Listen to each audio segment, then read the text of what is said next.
பிளமிங்கிற இடக்கை விதி என்னத்துக்கு பயன்படும் என்றால், காந்த புலத்துக்குள்ள, அதாவது யூ வடிவமான காந்தம், இது காந்த புலம் தொழிற்படும் வடமுனையிலிருந்து தென்முனையை நோக்கி. இந்த காந்த புலத்துக்கு இடையில மின்ன கொண்டு போகிற ஒரு கடத்தியை வச்சோம் என்றால், அந்த கடத்தியில ஒரு விச தொழிற்படும். அந்த விச காரணமாக இது அசையும்.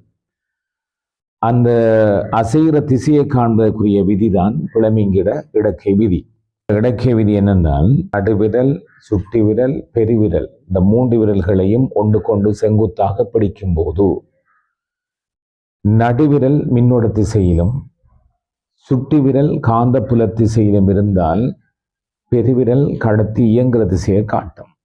இப்போது இது மின்னோட்டம் இங்கே நேர்முனையில் இங்கே இருக்கிறதால நேர்முனையிலிருந்து வருகின்ற மின்னோட்டம் இங்கிருந்து இந்த கடத்தியினூடாக மின்னோட்டம் அங்கிருந்து வரப்போகுது.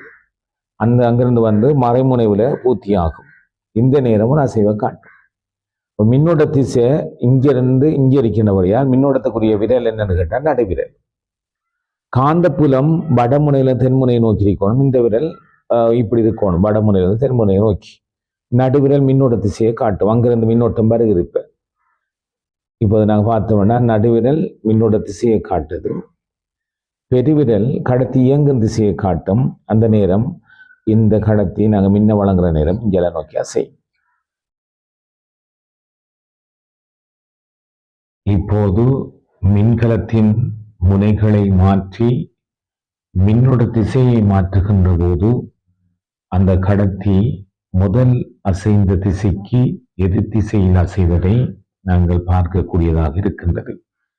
இந்த செயற்பாட்டை பிளமிங்கின் இடக்கை விதியை கொண்டு நாங்கள் சிறப்பாக அவதானிக்க முடிகின்றது.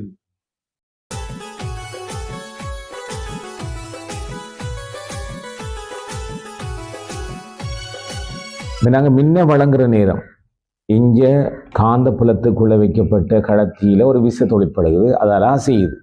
காந்த புலத்தில் வைக்கப்பட்ட ஒரு கடத்தியில அங்க விசை தொழிற்படும். அந்த விசை தங்கி இருக்கிற காரணிகள் 3 காரணிகள். ஒன்று மின்னோட்டத்தின் அளவு. மின்கலங்கள் எண்ணிக்கையை கூட்ட மின்னோட்டம் கூடும்.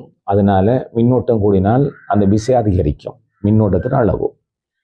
2வது கடத்தில நீளம். இந்த நீளம் கூடும்போது அந்த அங்கே உருவாகிற விசை கூடுதலாக இருக்கும்.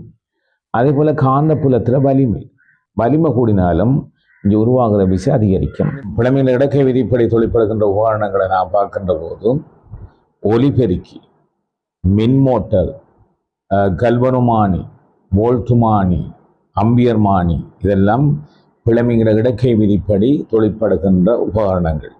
பிளமிங்கிற வலக்கை விதி என்பது மின்னோட்ட திசையை அறிவதற்கான ஒரு விதி தான். அது பிளமிங்கிற வலக்கை விதி மின்னோட்ட திசை அறிய பயன்படும். அதாவது வலது கையில முதல் 3 விரல்களையும் ஒன்று கொண்டு செங்குத்தாக பிடிக்கின்ற போது பெருவிரல் கடத்தின் இயக்க திசையிலும் சுட்டி விரல் காந்தப்புல திசையிலும் இருந்தால் நடுவிரல் மின்னோட்ட திசையை காட்டும். இப்போது நாங்கள் இந்த கடத்தியை இந்தியால நோக்கி அசைக்கின்றோம்.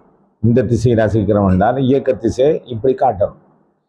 கடத்தியங்கிற திசை இந்த திசை என்றால் காந்தப்புல திசை மேலுக்கு வடக்கு, கீழுக்கு காந்தப்புல திசை மேலிருந்து கீழ் நோக்கி இப்படி போகுது. நடுவிரல் எந்த திசையில போகுதோ அதை வச்சு நாங்கள் மின்னோட திசையை அறியலாம். காந்தப்புல திசை வடமுனையில தென்முனை நோக்கி, கடத்தியங்கிற திசை இந்த திசையில அசைக்கிற நேரம் நடுவிரல் இங்கே இந்த திசையை நோக்கி இருக்கிறதால, இந்த திசையை நோக்கி இருக்கிறது அங்கிருந்து மின்னோட்டம் இங்கே பாயும், அங்க இருக்கிற மின்னோட்டம் இங்கே நோக்கி பாயும்.